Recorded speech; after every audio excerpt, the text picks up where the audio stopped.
Guys, Kristen Harper here, and I'm with Manawa Udy, the founder of 𝐏𝐚𝐬𝐬 and 𝐼heri communities. I knew I was going to do that, So, kia ora, how are you? I'm good, Kristen. How are you? Good, thanks. At least you can't slap me through the screen here, Probably next time you see me. Off to the nose, Yeah, you're not gonna. Hey, that one question. What was the #1 skill or attribute that you needed when you first started out in business to be successful? Ooh, that's a good question. #1 skill or attribute that I needed when I started out. I think I've been having a conversation about this lately, so it's kind of come to the top of my mind. But I think what I needed personally, because of where I was at, is I needed confidence. Oh, well. I needed to believe in myself. Potentially it all comes down to mindset.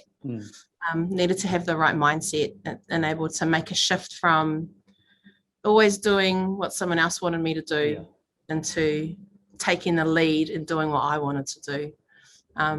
There's a real shift that takes place, I think, when you do that, because all of the security's gone. The responsibility is now 100% yours. All the decision making, everything, like the success of your business is 100% up to you. And I think that the mindset that you need in order to be able to walk that out and see that come to fruition, I was not prepared for that. And I remember multiple times at the start of my self-employed career, just finding that I was falling short because I just didn't believe in myself.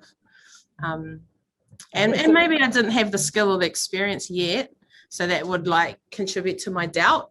But I think a lot of it was just like, I need confidence to do things I haven't done before, to take on larger amounts of money than what I've managed before, to step out and talk to people I hadn't talked to before, in rooms I hadn't been in before.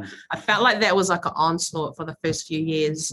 I really just had to grow through it. Because it can be quite intimidating, It really can. The buck stops with you 100%, and if you're not ready for that, it's an interesting one, like especially around that confidence. And as we were talking about before, even in my first business, and that's like, although I think outwardly we can look like that we're confident and we're successful and we're doing really well, I even found for me, I always had that imposter syndrome and sort of lack that confidence, and it only comes from putting yourself out there to build that resilience, to build that confidence. Can you talk me through, was there a time where you either felt like you were confident enough, or was there a couple of key moments that helped you really build your confidence? Yeah, I think like one example of one of the things that really intimidated me in business was becoming an employer and taking on staff. I remember that being super, super intimidating for me, because I guess as someone that was self-employed at that time, I was just managing to cover my own expenses. And then I guess making a commitment to someone else that you would be able to pay them, that you would be able to help them provide for their families and what they needed. That was freaky for me. Pressure, Yeah, really, it was a lot of pressure. And then just the whole thing of having to then take on HR, a whole area that I had no idea around what that meant. And so what I did is I reached out to a friend that I knew was in the HR world.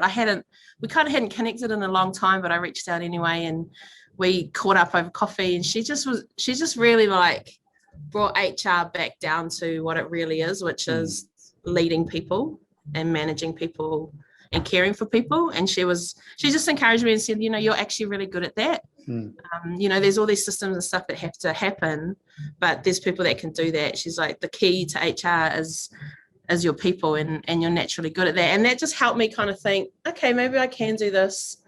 She then helped me do contracts and stuff like that. And then, so that was a good 4 years ago now, I think, that took place.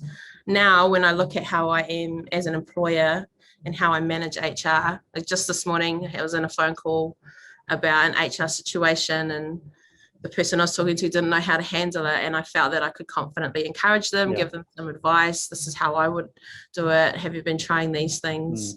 As far as hiring and firing and contracting people, I can do it with confidence now. I can even do it now, and I don't have the money in the bank, because I know that where the money is going to come from. So yeah, I feel like that's a really good example of how much I've grown in my confidence, and it has just been by doing it when you're afraid anyway. Yeah. Getting a few things wrong. I tell you, I did some things that I regret. I will admit that along the way. I think the pressures of being a business owner and an employer sometimes overtook the way that, yeah, maybe I was too stressed out and didn't treat people the way I should have and things like that. There's been moments, nothing like big, but moments where I've thought I need to learn. I think the thing I is need to change. when you do that, it's just knowing that you acknowledge that, and not saying that it's okay, you acknowledge that, and it's basically taking accountability for that and then moving on from it. I think it's when and being better, right? Yeah, and I think it's when people just do that, then keep on doing it, then they're not very nice to work with. And you know, I think any successful business does come down to the leader. It comes down to the culture that you create. And if you create a sort of a culture that's inclusive within your organization, your staff are going to go to the ends of the earth to help you create a successful business. That's it. And I have to keep reminding myself that, you know, like I still to this day find HR the most challenging, but it doesn't intimidate me anymore.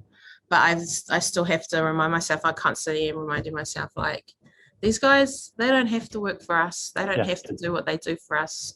They are our most important resource. Yeah. And everyone's got stuff going on, and we need to find a way to support them through that, even if it's hard as a business. So yeah, it's an ongoing reminder. It's an ongoing challenge. But this is why we do it, eh? That's it, man. That's it. And I tell my team all the time, man, you guys make me look so good. They do an incredible job. So I appreciate them. Manawa, I really appreciate your time. Awesome. No worries, mate. Thank you, Hawa. See ya. Ka kite. Bye.